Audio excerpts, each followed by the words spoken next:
Give us your pitch. Why are you running for mayor? What is this about? What are the issues you're talking about? Why should we be supporting you? Okay, great. Well, I've been thinking a lot about 9/11 this past week for obvious reasons, 10-year anniversary, and I think we're situated really in the age of fear still. And 10 years out from 9/11, we were in the age of fear. Before we had this, xenophobia about people from the Middle East, and now we have a xenophobia about government, and we have a xenophobia about how awful our economy is, and we have to shock doctrine our economy and we're doing terrible things to stimulate our economy. We're approving these massive projects like Park Merced, where we're actually demolishing sound housing that whole communities and neighborhoods are in. We're approving huge land use deals, creating luxury housing, and at the other end of the spectrum, we're going to trickle down and build more affordable housing, but we know that the scale is really towards luxury housing.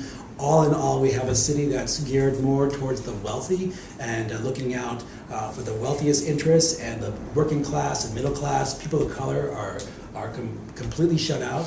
We're embracing the tech industry, which is all fine, but it's one part of the economy.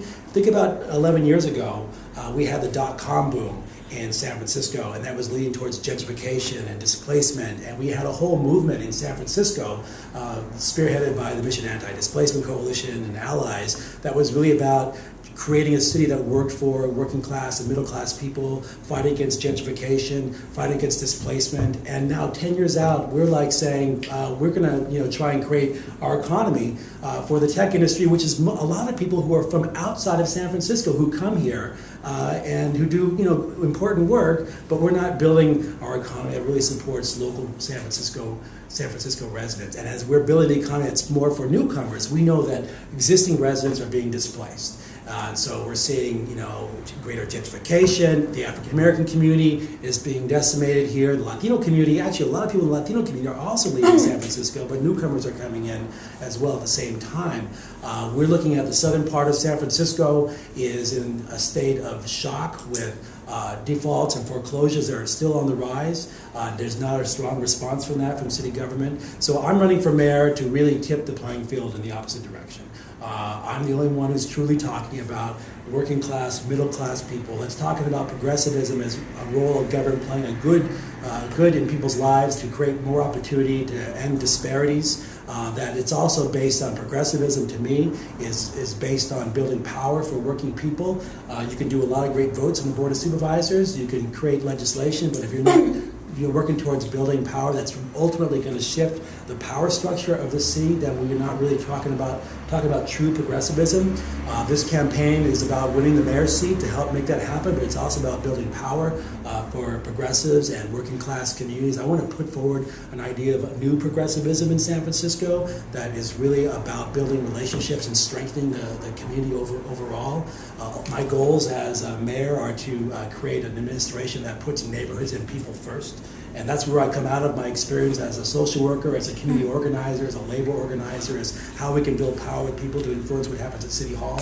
I want to diversify our economy to create jobs, not just in the tech industry and the biotech and digital arts. Those are important places, but also in blue-collar and green-collar jobs. I want to look at how we can build livable communities, neighborhoods, affordable housing, how we can actually support existing property owners who are working class and middle class people, like in Bayview Hunters Point, in Biz Valley, and Excelsior, and Lakeview, and Sunset neighborhoods. Don't get a lot of attention on supporting their need to restore their property, make it energy efficient, or to have energy generation devices on there. We can make our neighborhoods more livable and support working families staying in San Francisco by improving affordable housing. Also, I have 2 kids in public school.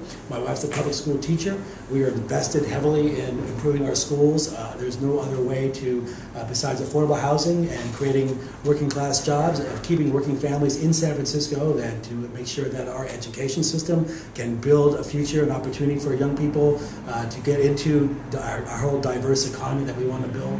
And most of all, I think the way to actually reform government and change government is to make it more transparent, to increase the participation of citizens to be involved. I go back to January 4th all the time.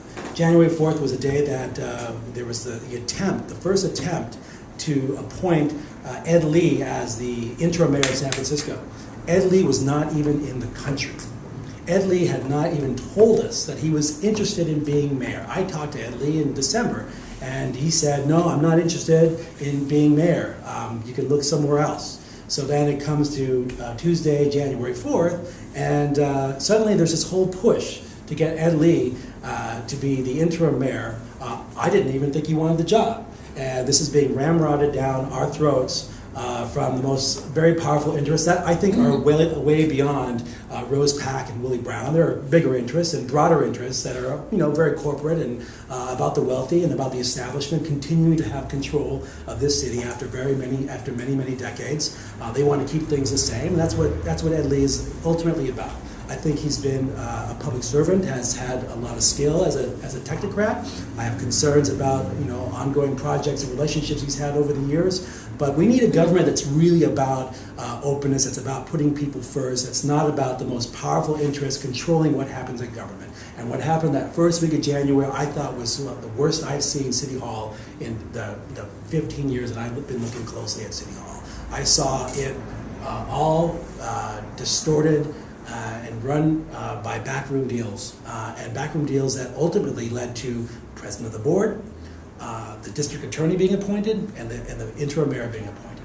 And I think that San Franciscans, if truly understood what went on, would be completely disillusioned with what's happening with government. I want to make people trust in government more.